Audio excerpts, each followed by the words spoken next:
সুপ্রিয় শিক্ষার্থী বন্ধুরা, টিবিসি মাস্টারি ইউটিউব চ্যানেলে তোমাদের সকলকে আবারও একবার স্বাগত জানাচ্ছি।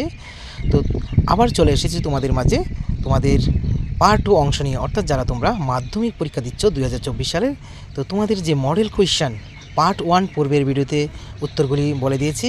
তো এখন পার্ট 2 অংশটি দেখো, অর্থাৎ পার্ট 2তে রয়েছে ইকোনমিক্স এবং জিওগ্রাফি। তো জিওগ্রাফি আর ইকোনমিক্সের 1-এর মান এবং 2-এর মান উত্তর সহকারে আমি তৈরি করেছি তোমাদের জন্য, তোমাদের অনুরোধে। তো তোমরা এক নজরে দেখে নাও। তো এখানে ইকোনমিক্স সঠিক উত্তরটি নির্বাচন করো। 5টি রয়েছে। উন্নয়নের ফলে কোনো দেশ হ্রাস পায়। উন্নয়নের ফলে কোনো দেশে হ্রাস পায়, কী হ্রাস পায়? বৈষম্য ও দারিদ্র্য। তারপরে নিচের কোন দেশের ক্ষেত্রের কর্মীরা সাধারণভাবে শোষিত হয়? উত্তর সঙ্গে আছে দেশে ঋণ সৃষ্টিতে সক্ষম বাণিজ্যিক ব্যাংক। তারপরে FEMA এর সম্পূর্ণ নাম হচ্ছে, তো এখানে উত্তর 4টি অপশনের মধ্যে একটি আছে। নিচের কোনটি উৎপাদকে দেশের বাজার ছাড়িয়ে বিশ্ববাজারে প্রবেশ করার সুযোগ দিয়েছে? বিশ্বায়ন। তারপরে আমরা চলে যাচ্ছি এক কথার উত্তর। এখানে 5টি রয়েছে। তো প্রথমটা হচ্ছে শূন্যস্থান পূরণ করো। অর্থনৈতিক উন্নয়নের একটি নির্দেশক হলো ড্যাশ ভোগ ব্যয় বৃদ্ধি মাথাপিছু। অর্থনৈতিক কাজ কাকে বলে? তারপরে আছে ভারতের গুরুত্বপূর্ণ স্থান দখল করে আছে এমন দুটি সরকারি ক্ষেত্রের নাম, ভারতীয় রেল ব্যবস্থা ও ডাক ব্যবস্থা। তারপরে আছে প্লাস্টিক মানি, ঠিক আছে, কাগজি মুদ্রার বদলে ব্যবহৃত হওয়া যে ডেবিট কার্ড রয়েছে আর ক্রেডিট কার্ড, এগুলিকে আমরা প্লাস্টিক মানি বলি, ঠিক আছে। FDA এর সম্পূর্ণ নাম আছে, তোমরা দেখে নেবে। অবশ্যই এগুলি অনেকে পড়ে নিয়েছো, আর যারা তোমরা উত্তরগুলি পাওনি বা এখনও পড়োনি, তো এখনও সময় আছে। এগুলি ছোট ছোট প্রশ্ন, তো বেশি সময় লাগবে না, শিখতে পারবে। তারপরে আমরা যাচ্ছি সংক্ষিপ্ত প্রশ্নের উত্তর দাও, অর্থাৎ একটির মান 2। তো এখানে কয়টি আসবে? 2টি আসবে। তো মোট আভ্যন্তরীণ উৎপাদন কাকে বলে? এই প্রশ্নটা কিন্তু খুব ইম্পর্ট্যান্ট রয়েছে। তো অথবা থাকবে একটি GDP কীভাবে পরিমাপ করা হয়? দুটোই উত্তর সঙ্গে রয়েছে।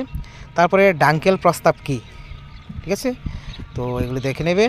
তারপরে যাচ্ছি নিচের প্রশ্নগুলি উত্তর দাও। যদি এগুলি উত্তর তৈরি করা নেই, উন্নয়নের প্রেক্ষাপটে স্থিতিশীলতার বিষয়টি গুরুত্বপূর্ণ কেন, বা ভারতে ব্যাংক জাতীয়করণের সফলতা, এগুলি তোমরা কোনো নোট বই দেখে নিতে পারো, কিন্তু এই প্রশ্নগুলি কিন্তু ইম্পর্ট্যান্ট আছে।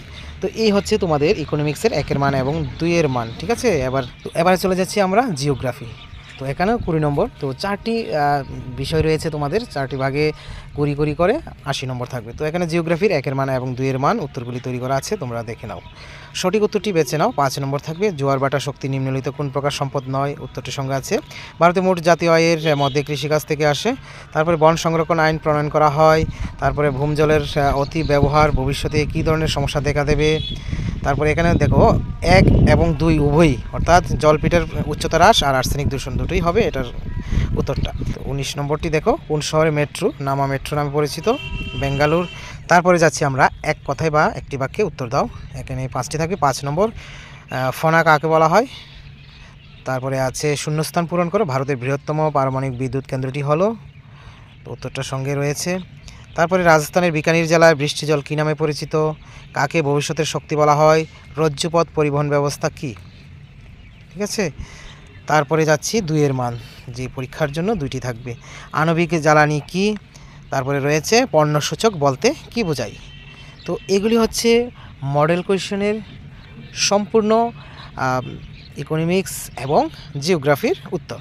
তো অবশ্যই এগুলি পড়ে নেবে। তো এই 2টি ভিডিওর মাধ্যমে তোমরা মডেল কোয়েশ্চেনের 1-এর মান এবং 2-এর মান সম্পূর্ণ উত্তর পেয়ে গেলে, ঠিক আছে। তো পড়ে নেবে। তারপরে যাব আমরা কোয়েশ্চেন ব্যাংকের প্রশ্নগুলি নিয়ে উত্তর সহকারে আলোচনা করব, 1-এর মান এবং 2-এর মানগুলি, ঠিক আছে। তো তোমরা ভালো থেকো, সুস্থ থেকো।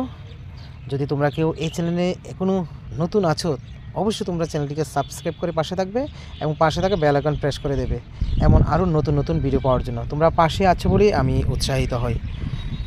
Always by the side of the students. Thank you.